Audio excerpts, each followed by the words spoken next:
Rasulullah SAW menggandengkan tabarruj dengan dosa-dosa besar yang lain. Berzina, mencuri, membunuh. Ya. Ini semua dosa-dosa besar. Di antara yang Rasulullah ambil baiat yaitu jangan kau bertabarruj. Jangan syirik, jangan membunuh, jangan berzina, jangan mencuri. Jangan kau bertabarruj. Menunjukkan bahwa tabarruj adalah dosa besar. Ya. Kemudian juga dalam hadis Rasulullah SAW menyebut tentang wanita yang bertabarruj. Kemudian Rasulullah SAW berkata itu kaslimatil bukhtil ijaf, yaitu wanita-wanita yang bertabarruj kemudian menggunakan rambutnya seperti model punuk onta. Rasulullah SAW mengatakan fa innahunna mal'unat il'anuhunna fa innahunna mal'unat, laknatilah wanita seperti ini, sungguhnya mereka adalah wanita yang terlaknat. Kemudian juga kita sudah jelaskan wanita yang bertabarruj menampakkan tubuhnya yang molek dan yang lainnya, maka termasuk penghuni neraka jahanam. Tadi kita sebutkan dua golongan yang masuk neraka, di antaranya wanita yang bertabarruj. Ya. Kemudian tabarruj adalah sesuatu yang memalukan dalam keluarga. Rasulullah SAW pernah bersabda, salah satu la tas'al anhun. 3 orang jangan kau tanya tentang binasanya mereka.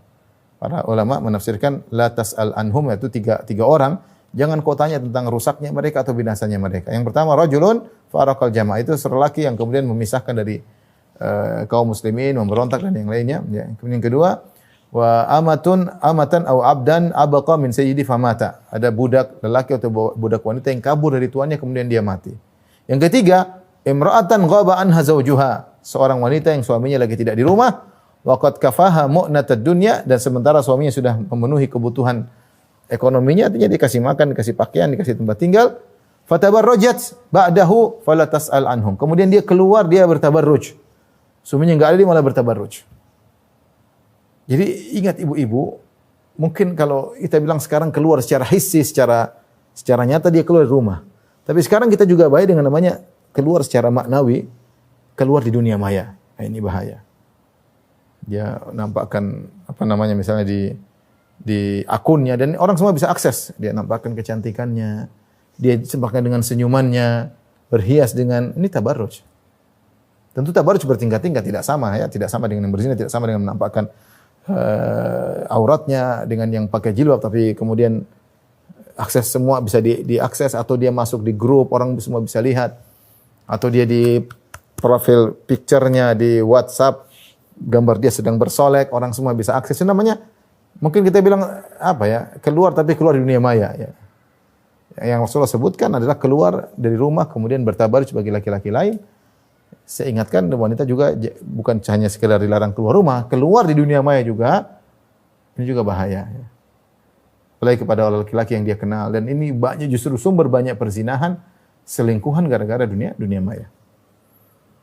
Seorang bertakwa kepada Allah, suaminya tidak ada, dia malah main di belakangnya.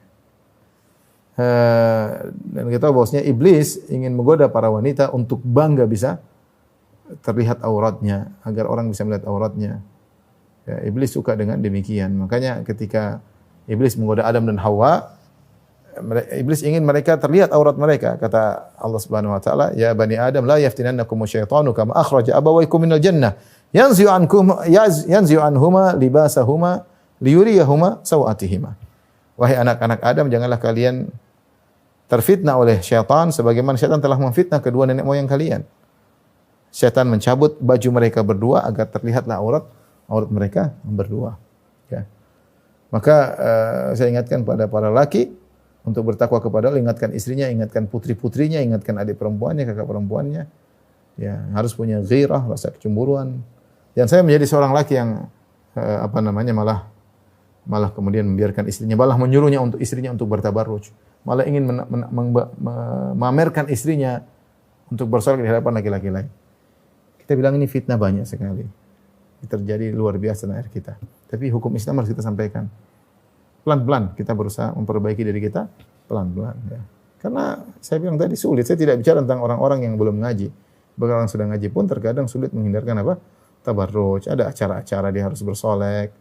Ya, kalau cuma buat perempuan aja nggak ada masalah. Perempuan kalau pakai parfum ketemu perempuan aja nggak ada masalah. Tapi dia pakai parfum, dia berhias, kemudian bertabarruj dengan make up-nya, ketemu dengan laki-laki lain, ini yang kita waspada. Kita berusaha taat kepada Allah Subhanahu wa taala.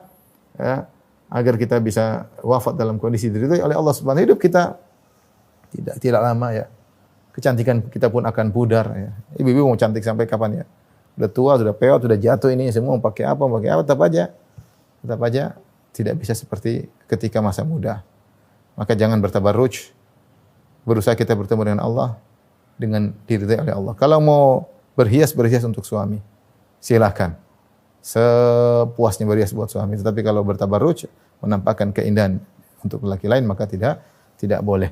Yang ingin saya sampaikan, ibu-ibu semoga bertakwa kepada Allah, isi kehidupan dengan menyenangkan suami dan banyak beribadah kepada Allah Subhanahu wa taala.